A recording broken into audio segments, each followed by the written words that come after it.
All right, I'm currently live filming Winter Storm Demi. Still a little bit of glare. Let me get rid of this glare. Yeah, probably because there's some smudge on the camera, so I'm cleaning like every one, cleaning all the lenses, and yet no matter how much I do, there we go. It's a little better now.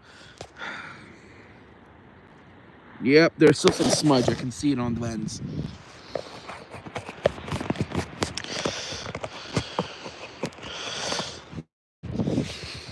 Yeah, a little better. Hold on.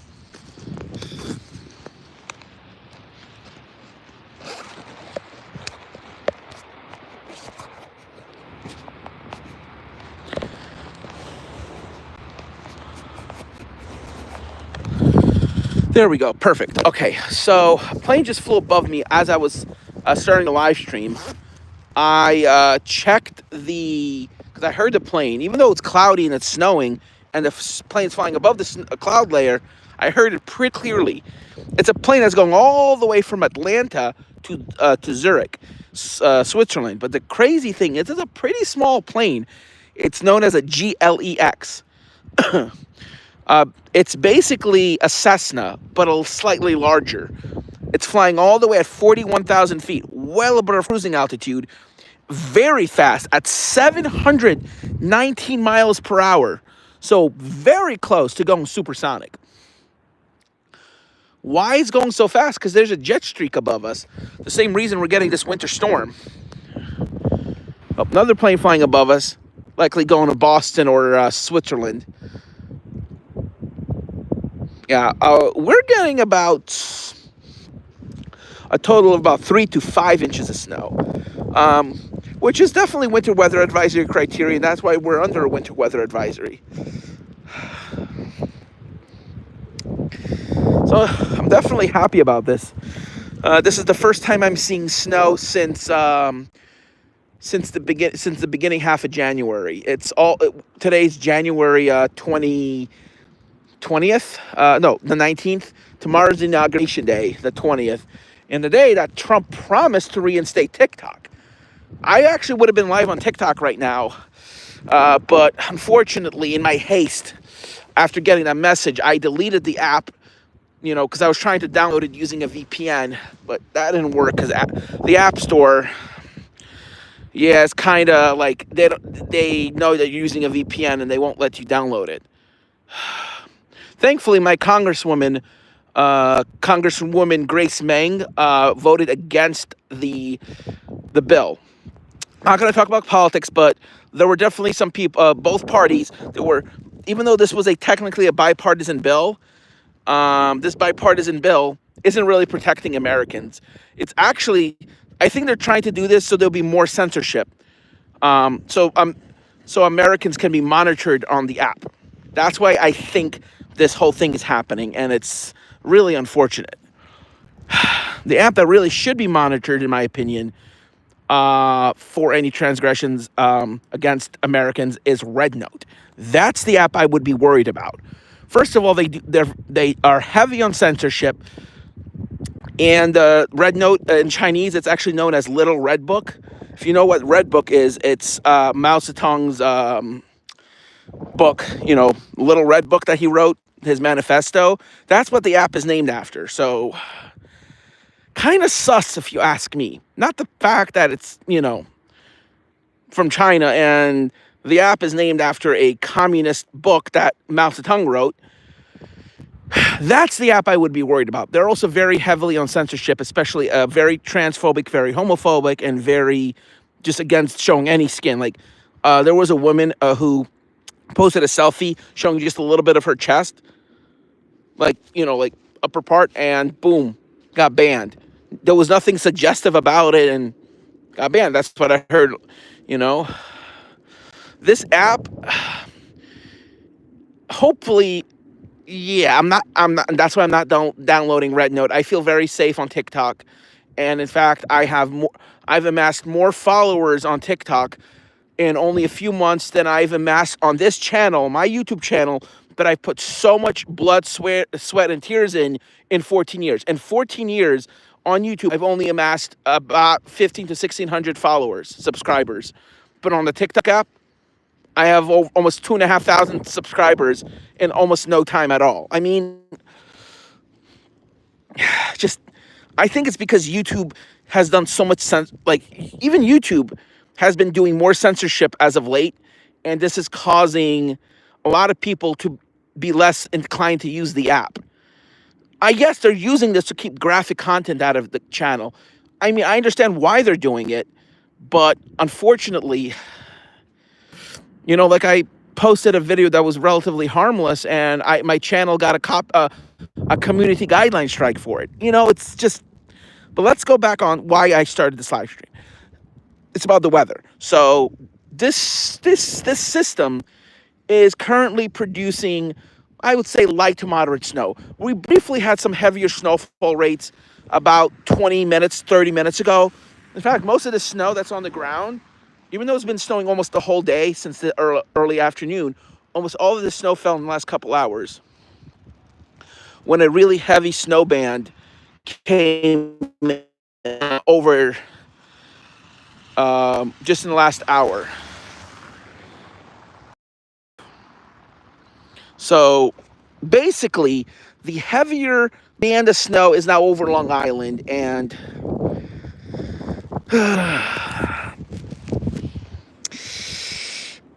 yeah.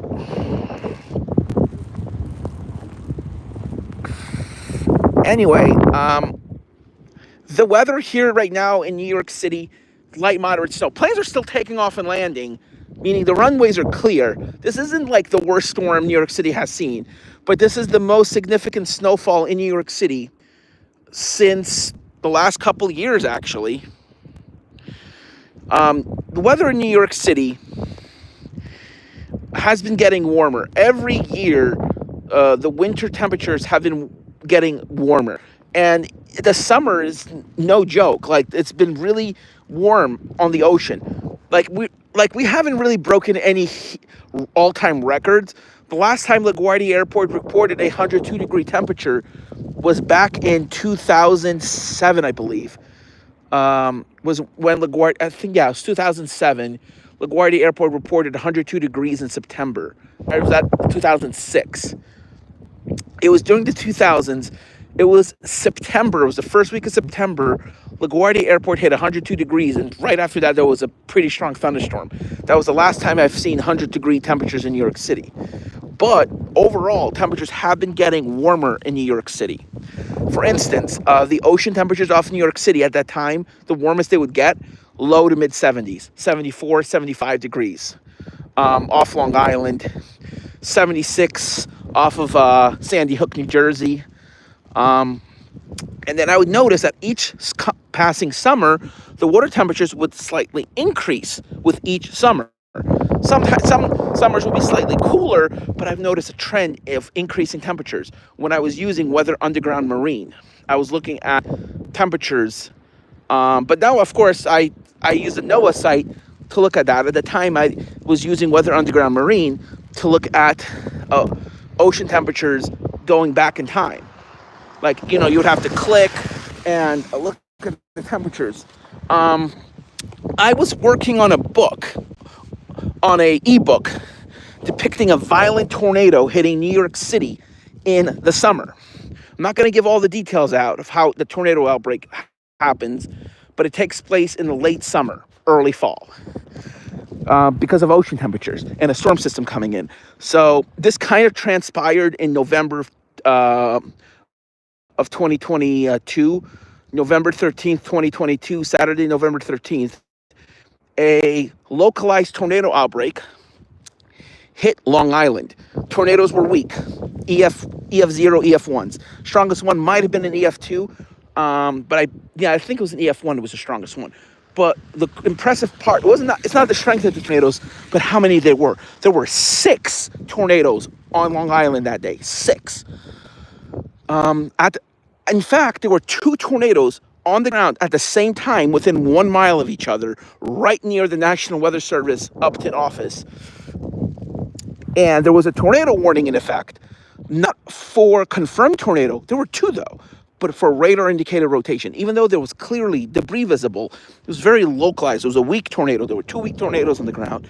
The velocities were showing 60 northbound, 60 to 70 northbound, 60 to 70 outbound. So about EF1, maybe EF2 winds. There might have been EF2 damage. But here's the crazy thing. The temperatures aloft were very cold.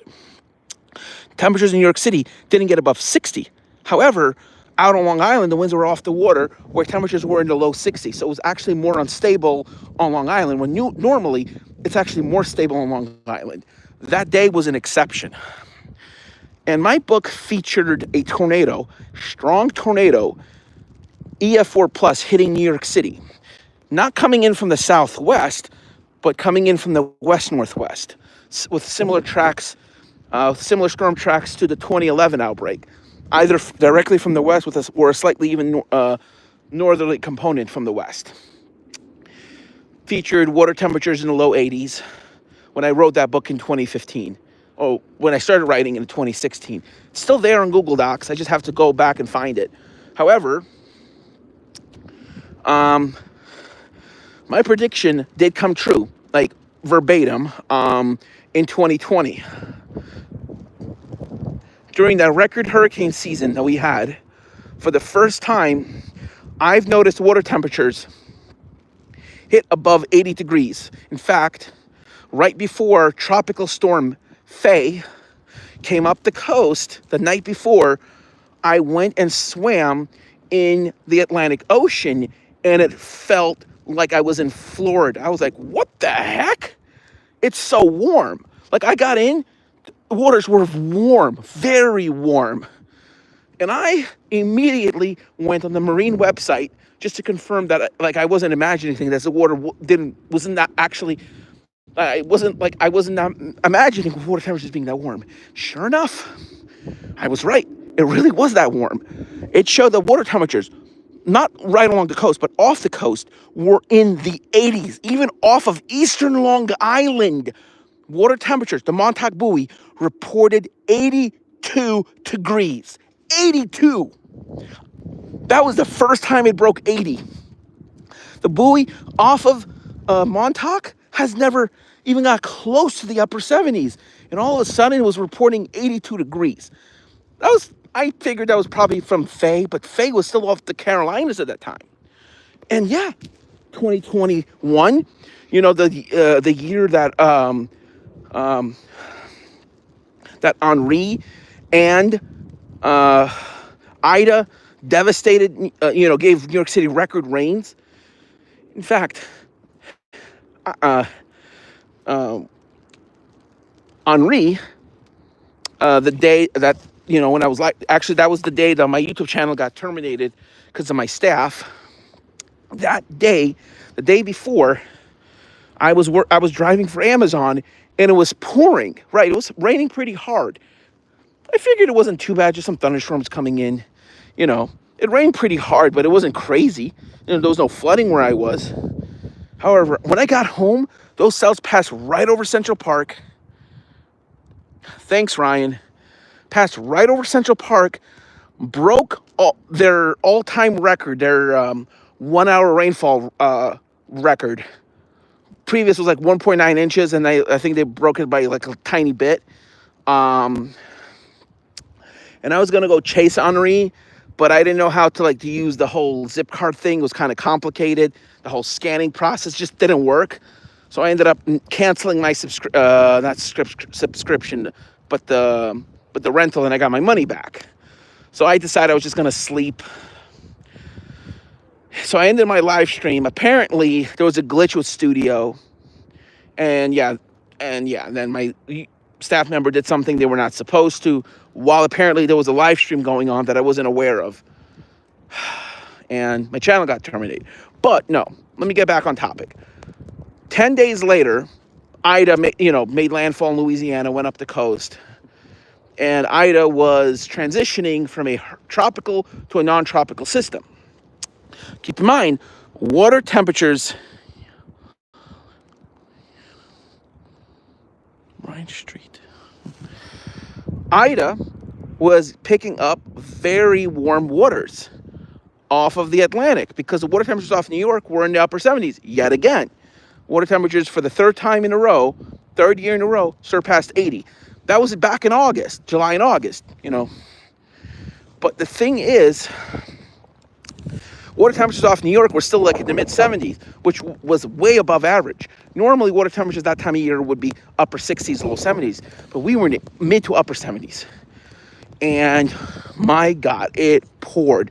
I got stuck in the flood. In fact, I uploaded the video, a full video.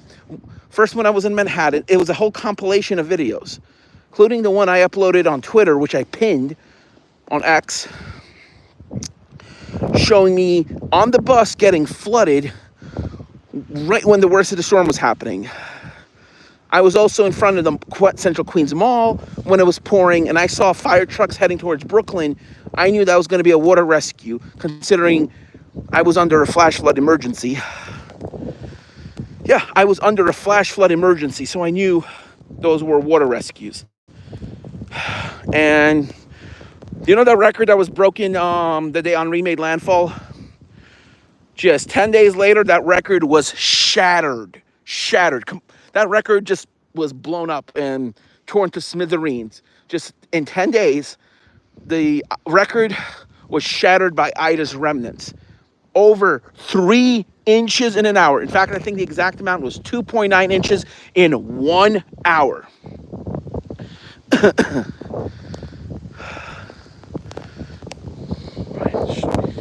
So yeah, how much snow do I have here in Queens? Approximately, I would say 3 inches now, maybe 3.5. Let me turn on my, all right, there we go. Oh, let's see. Yeah, about 2.5 inches, so not too bad. And snow's about to end anyway, so kind of a disappointment here in New York City. Models last night were showing 7 inches with Kuchera, but looks like the ingredients didn't come together as forecast.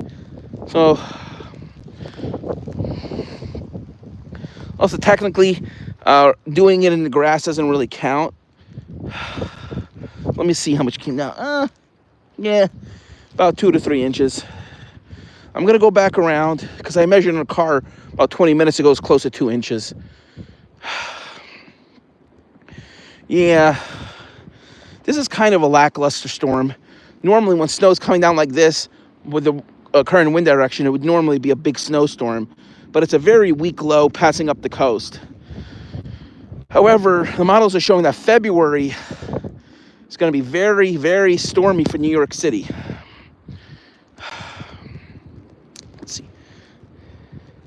Yep, 2 inches.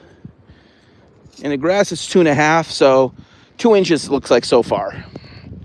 Yeah, so about 2 inches. Yeah, you see? Oh, wow. Let's see. Huh. 3 inches, actually. Let's see. Yeah, the grass is frozen, so let's see.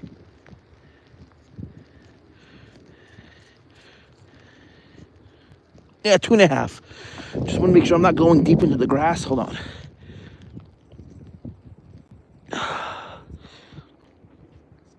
Yep, 2 inches. 2 inches of snow. 2 inches in the car, 2 inches in the grass. Yep.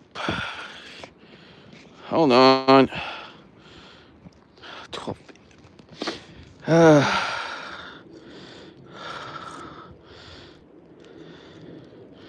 2 inches. Actually, no, that wasn't 2 inches. That was less. All right, let's check the car here. All righty.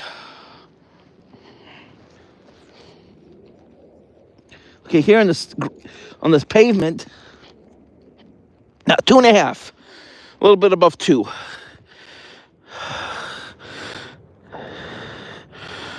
2.25 inches, about 2.3 inches.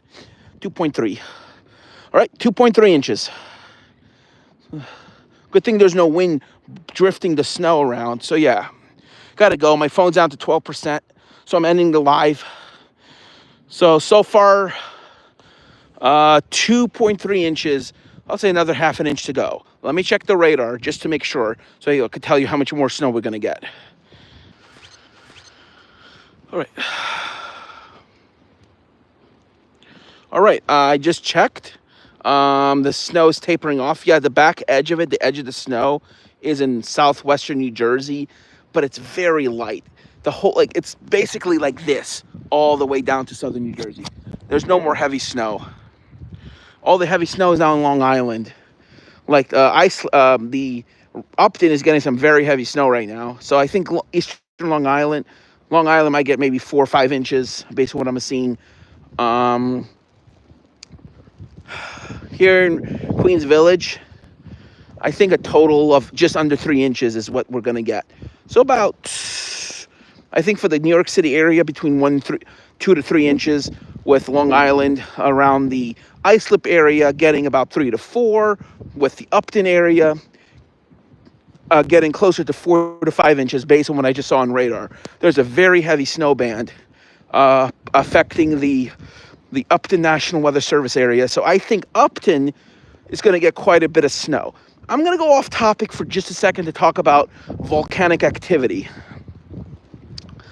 Geology Hub mentioned that there was possibly, I'm going to say this again, third time, possibly a gas plume originating from the Fental volcano, while the intrusion has nothing to do with Fental. The intrusion is a basaltic intrusion from the East African Rift Zone. The dike, the magma dike, is only 6 feet across, but it's very long, about 32 kilometers long, 32 miles long, but 6 feet across. Geology Hub noticed that there was some subsidence, which likely means that there has been some magma from Fental draining into the magma dike.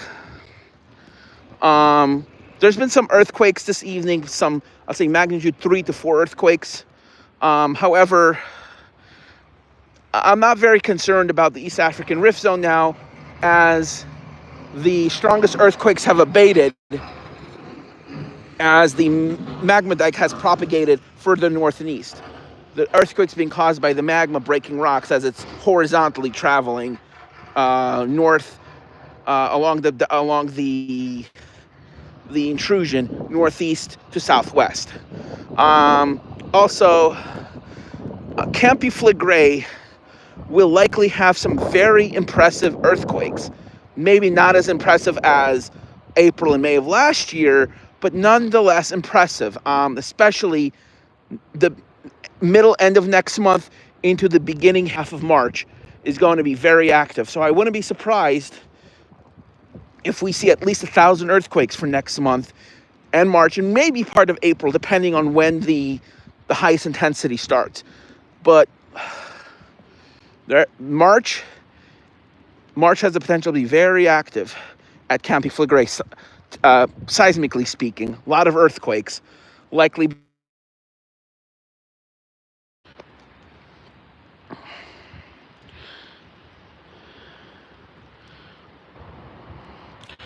between magnitude 3 to 5, with the strongest probably being a mid-magnitude 4, like what happened last year. I think the highest will probably be a 4.4 or 4.5, like what happened last year. But I don't know if it's going to be that high, but there's a potential for that, especially end of next month and through the end of March. All right, let's see here. Garbage can. Let's see how much snow came down. Let me turn on the flash. Oops. Oh, that's weird. I can't see the flashlight.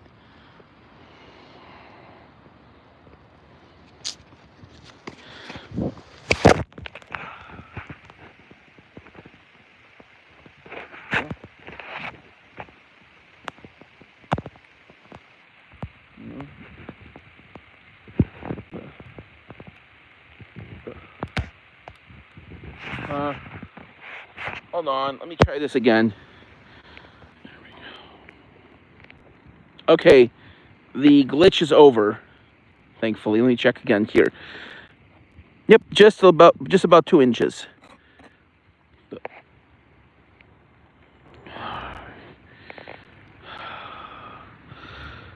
Yep. Yep, look at that.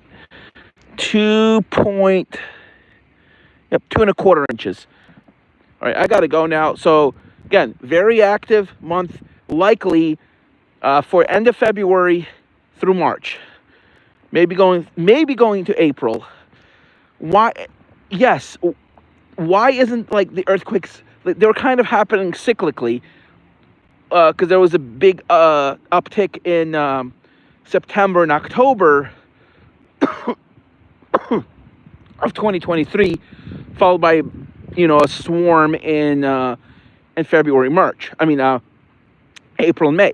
So why is it taking even longer now for this swarm to happen? Reason for this is simple.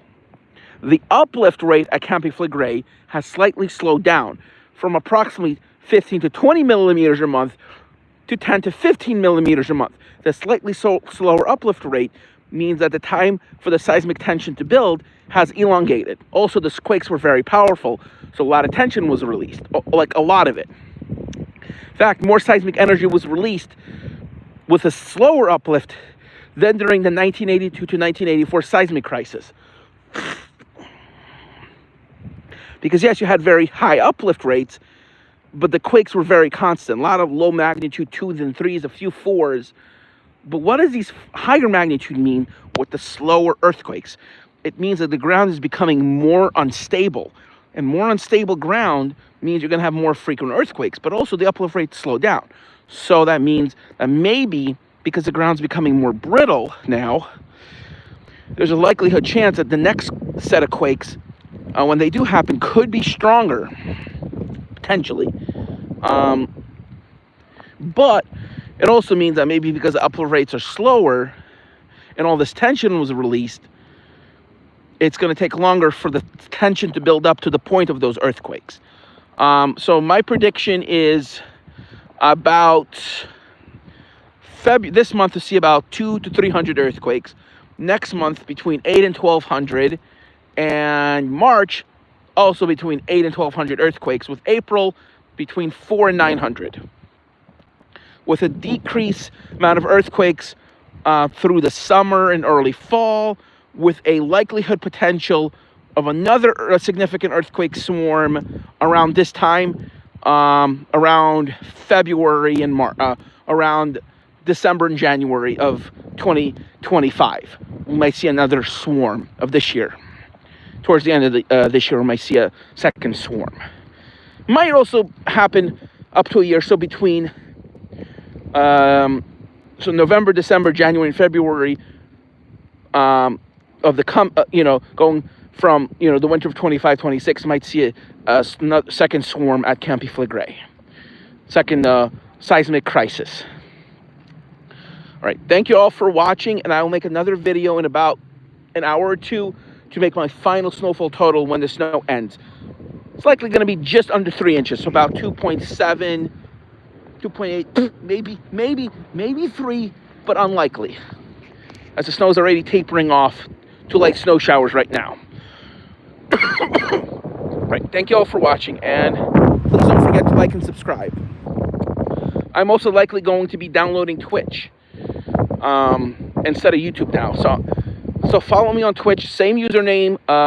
It's going to be The Weather Hub, not Severe Weather Center. I'm thinking about doing a new username, The Weather Hub. So thank you all for watching, and have a great day.